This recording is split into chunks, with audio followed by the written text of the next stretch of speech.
오늘 레위기 18장 함께 보도록 하시겠습니다. 레위기 18장은 레위기 후반부의 시작이라고 말할 수 있습니다.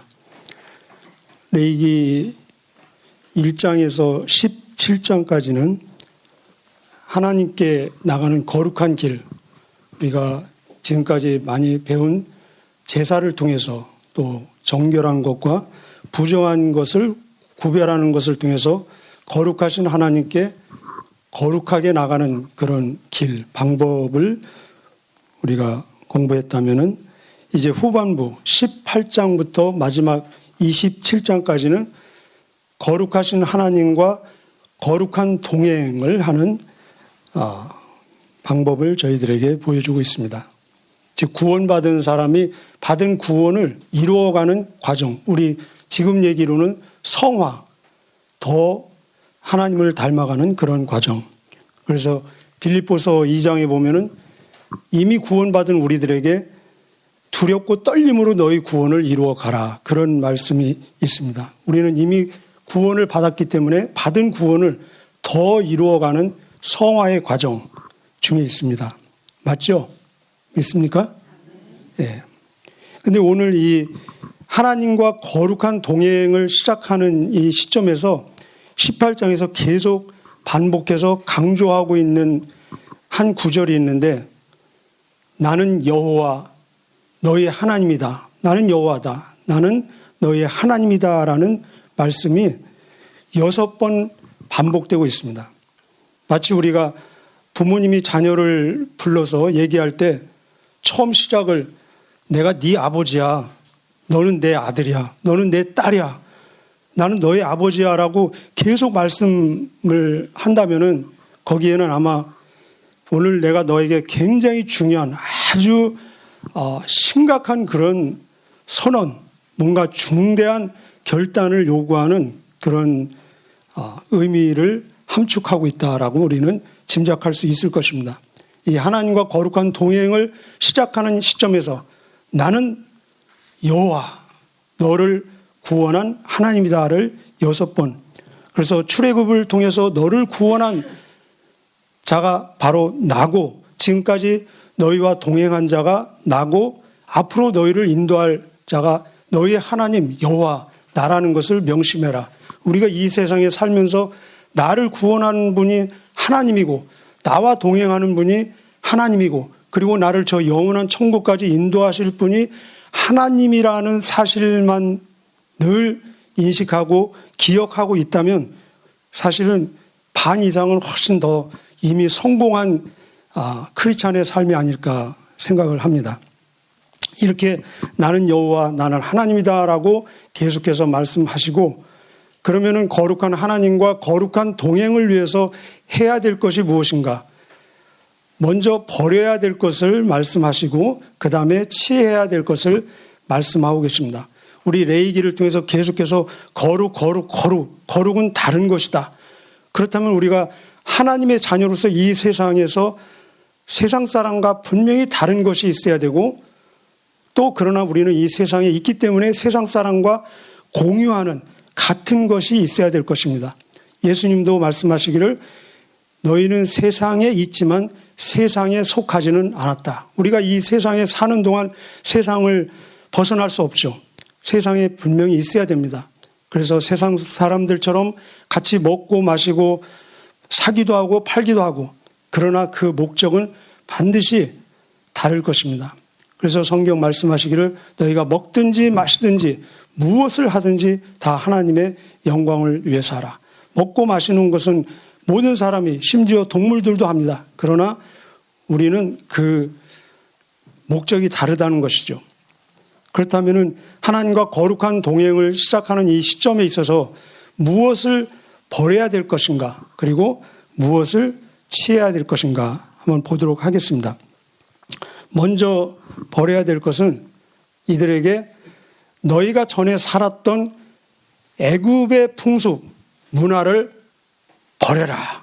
버려라라는 것은 지금까지도 가지고 있다는 거죠. 그들은 애굽에서 얼마나 살았습니까? 430년, 자그마치 430년을 살았습니다.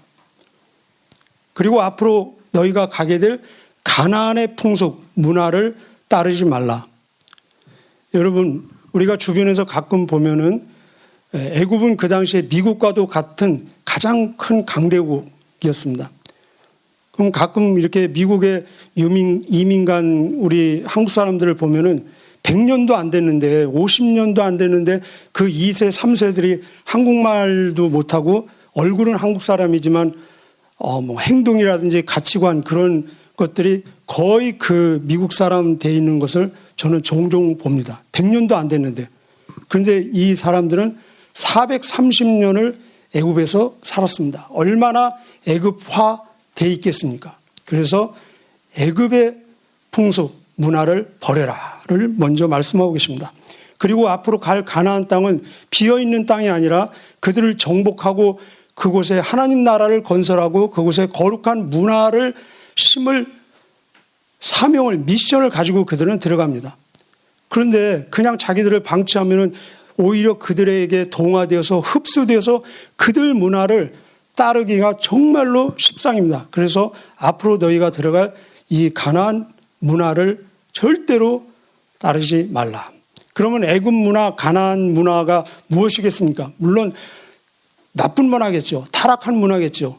세속적인 문화겠죠. 그러나 애굽 문화, 가나안 문화를 대표하는 한 단어로 대표하는 문화가 뭐냐라고 묻는다면은 그것은 바로 뭐겠어요? 읽어보셨죠? 끝까지 뭐가 나옵니까? 바로 성적인 타락입니다. 제가 오늘 처음 섰는데 이 성적인 여기 아마 성경 전체에서 성적인 타락을 그냥 구구절절 그렇게 상세하게 묘사하는 장이 아마 이 레위기 18장인 것 같아요.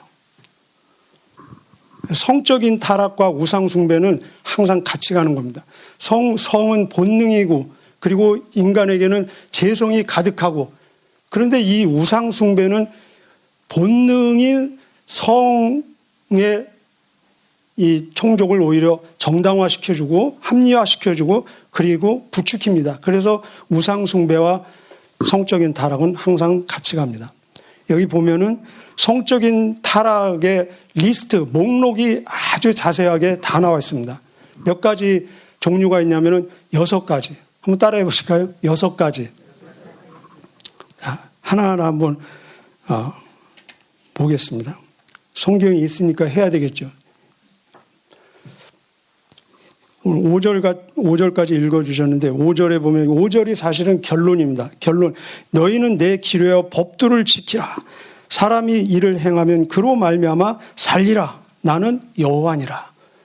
이것은 축복이면서 명령이면서 보장이면서 약속입니다. 이렇게 하면은 살리라. 그러나 이 이면에는 또 아주 엄중한 경고가 숨겨 있습니다. 이렇게 안 하면은 못 산다. 그런 의미가 그 이면에는 담겨 있는 것입니다. 그러면서 6절부터 끝까지 성적 타락 몇 가지요?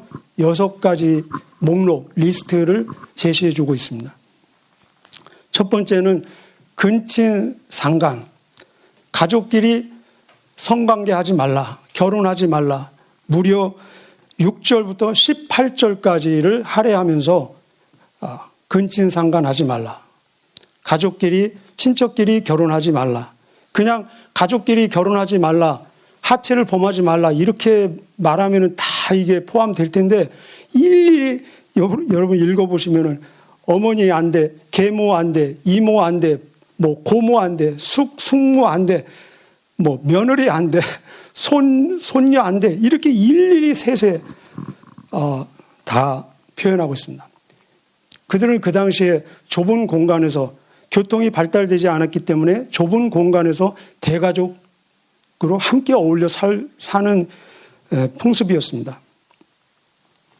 근데 지금도 성폭행의 70% 이상이 친척, 가까운 사람을 통해서 저질러진다라는 그런 통계가 있습니다. 그 왜 근친상간, 가족 결혼이 안 될까요? 안 해야 될까요? 물론 하나님의 말씀이기 때문에 안 해야 되겠죠. 그죠? 우리가 이유를 찾을 필요가 없이 하나님의 말씀이기 때문에 안 해야 됩니다. 그러나 굳이 이유를 찾아보자면은 첫째는 가족 결혼의 대원칙은 창세기에 보면은 부모를 떠나로부터 시작됩니다. 그래서 두 부부가 다른 부모 밑에 자란 것을 전제하고 있습니다. 그러나 근친상간은 같은 부모 밑에 있든지 아니면 같은 부모하고 얽혀 있다는 것입니다. 두 번째는 부부는 동등한 관계입니다. 그래서 이 하와를 아담의 갈비뼈 중심에서 취했습니다. 부부는 동등한 관계. 이 사회적인 물론 격차가 있습니다. 가난한 사람 또 부자인 사람, 배운 사람 못 배운 사람 이런 사회적인 격차는 쉽지는 않지만 결혼을 통해서 극복할 수 있습니다. 그러나 뭐 엄마와 아들, 할아버지와 손녀, 삼촌과 조카 이런 혈통적인 격차는 결혼을 통해서도 극복될 수 없고 이 혈통적인 격차는 평생 가는 격차라는 것입니다. 세 번째 이유는 이 하나님은 질서의 하나님이십니다. 그래서 창조하기 전에 이 세상은 혼돈과 무질서였습니다. 하나님이 천지를 창조하심으로 혼돈과 무질서 속에 질서와 아름다움이 들어가 있습니다. 그런데 하나님께서 타락 이전에 가장 먼저 선물해 주신 것이 가정이고 그리고 성이었습니다. 인간은 성적인 존재입니다. 남성, 여성. 남성 혼자 있는 것이 좋지 않아서 여성을 창조하신 하나님은 이렇게 세밀하게 배려하시는 하나님이십니다. 그런데 만약에 가족 안에서 그런 근친 결혼이 이루어지면은 나는 저 사람을 부인으로 여보라고 부르는데 저 사람은 나를 또 아빠로 되고 막 아빠, 부인 막 이게 완전히 얽혀서 가족의 질서가 그야말로 엉망진창이 되는 것입니다. 하나님은 질서의 하나님이라는 것입니다. 가족 속에 우리가 얼마나 정연한 질서가 있습니까? 아버지, 엄마, 아들, 딸, 할아버지, 할머니 다 질서가 있지 않습니까? 그러나 근친 결혼을 통해서는 모든 이런 질서가 파괴된다는 것입니다. 그리고 과학적 또 의학적으로도 근친 결혼이 좋지 않다는 것이 이미 판명이 되었습니다. 예를 들면 열등 DNA이 나온다든지 그래서 전응아가 나올 가능성이 많고 그래서 이것은 인류 종족이 퇴보하는 지름길이다라고 과학자들도 동의하고 있습니다. 첫 번째 뭐가 안 된다고요? 근친 장간. 자그마치 6절부터 18절까지 할애하고 있습니다. 두 번째는 19절에 보면은 월경 중에 하지 마라. 부부 중에도 안 될 때가 있다는 것입니다. 이 성의 목적은 자녀를 산출해내고 또 부부의 즐거움, 둘의 쾌락을 위해서 하나님께서는 그것을 허락하셨습니다. 둘의 즐거움을 공유하는 것을. 그러나 월경 중에는 정서적인 불안감이 있고 또 불쾌하잖아요. 그죠? 피가 우리 산열에 대해서 배우지 않았습니까? 피가 나오고 있는 상태고 그래서 질병에 노출될 가능성도 많고 그래서 세계적으로 이 부인병과 자궁암이 가장 적은 나라가 이스라엘이라고 하는데 이유는 바로 이 구조를 지키고 있기 때문에 그렇다라고 얘기하고 있습니다. 세 번째는 20절입니다. 20절은 간음입니다. 간음하지 말라. 부부 위에는 다른 여자와 성관계하지 말라. 이건 너무나 당연한 얘기죠. 우리가 모든 것을 다 나누고 공유할 수 있습니다. 돈도 나눠야 되고 사랑도 나눠야 되고 그러나 부부 위에 절대로 그 누구와도 공유할 수 없는 한 가지가 있다면 그것은 바로 무엇입니까? 바로 성이라는 것입니다. 그래서 10계명, 우리 7계명, 주일 예배 때마다 하지 않습니까? 10계명을 우리 같이 낭독하고 참회 기도를 드립시다. 거기 7계명에 간음하지 말라 나와 있습니다. 자, 그 다음에 네 번째는 21절입니다. 자녀를 몰래에게 주어 불로 통과하게 하지 말라.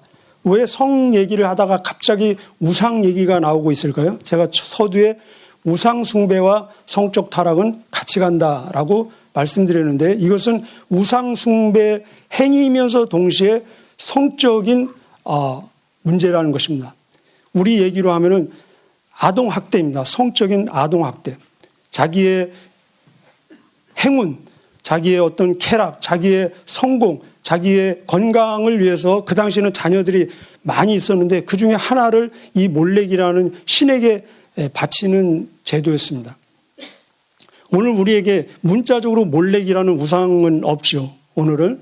그러나 우리는 하나님을 경외하는 것, 예수님을 믿는 것보다 더 높은 가치관을 두고 그 가치관을 추구하기 위해서 자녀를 푸시하고 강요하는 것은 현대판 몰렉이라고 우리는 얘기할 수 있습니다. 심지어 자기의 물질적인 유익을 위해서 자기 자녀를 어떤 아동 포르노에 내어주는 그런 극단적인 모습도 우리 주변에서는 볼 수 있습니다. 우리에게 적용할 수 있는 것은 가장 큰 가치관은 무엇입니까? 바로 하나님을 경외하고 예수님을 내 구주로 모시고 예수님에게 충성된 삶을 사는 것이 최고의 가치관이 아니겠습니까? 그보다 더 높은 어떤 취업이라든지 우리가 현실적으로 부닥치는 그런 또 학교 입학이라든지 인류대 가는 거 다 좋죠. 그러나 그것을 예수 믿는 것보다 더 높은 가치관을 부여한다면 그것은 몰렉에게 자녀를 주는 행위와도 같다는 것입니다. 다섯 번째는 22절에 보면은 동성애입니다. 동성애 지금 얼마나 많은 이 이슈가 되고 있습니까? 이 동성애에 대한 그 경각심, 그 울타리가 점점 무너져 가고 있지 않습니까? 심지어 동성애 하는 목사도 있다고 합니다.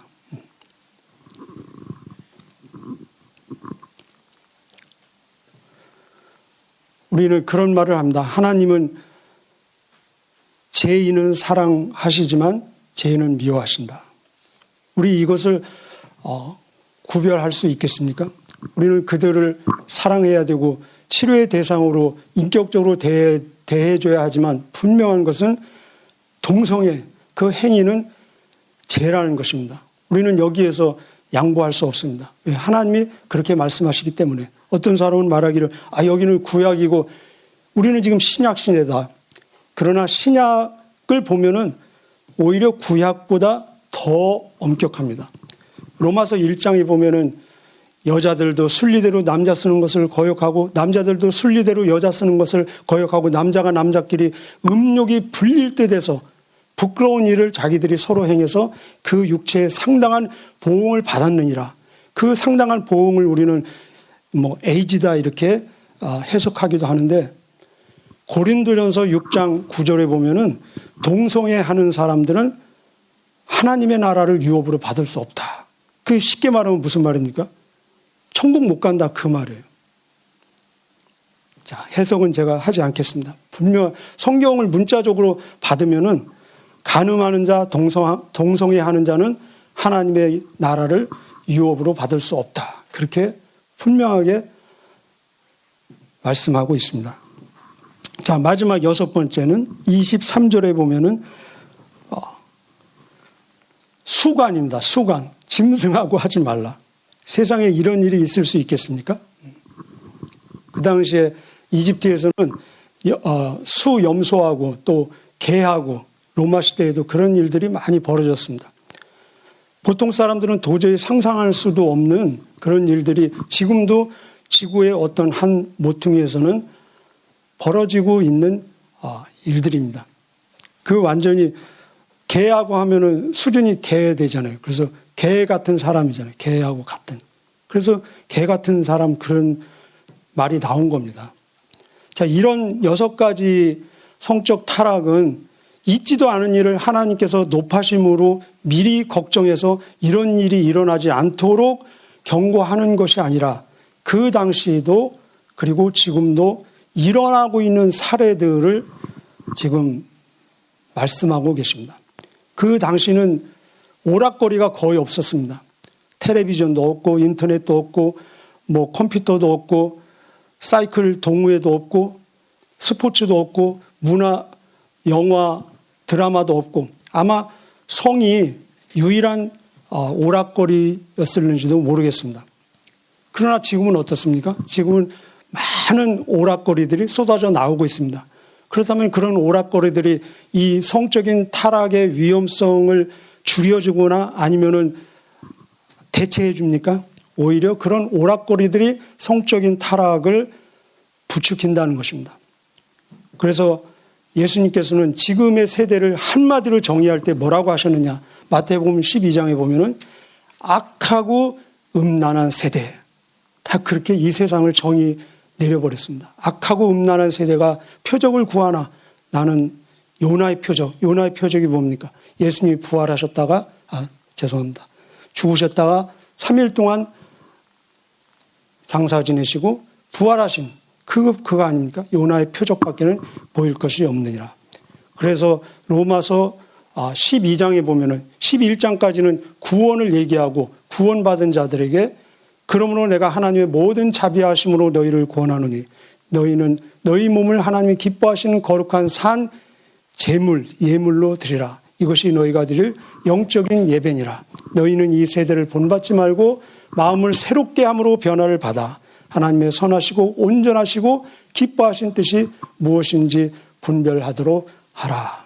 아멘.